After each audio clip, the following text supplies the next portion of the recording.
বাবু, ও বাবু, বাবু, এই কি হয়েছে রে? ভিক্ষা দাও, ভিক্ষা ভিক্ষা।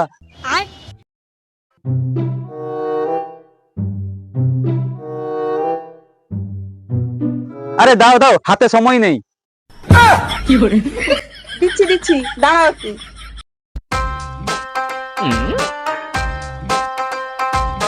এনাও ধরো। বলছি বাবু, শীতকাল তো এসেই গেল, ঘরে কোনো পুরনো পোশাক পোশাক নেই? ঠিক আছে, দাঁড়াও দিচ্ছি। এনাও ধরো। লাল আর অন্য কোনো কালার নেই? দাও তাহলে, নিতে হবে নি, যাও। না না বাবু, ঠিক আছে ঠিক আছে, লালই ঠিক আছে। কিন্তু এর হাতা পাতা দেখতে পাইনি, পরবো কি করে বলো তো? দাও, আমি তোমাকে পরিয়ে দিচ্ছি। দেখো, এইভাবে পড়বে।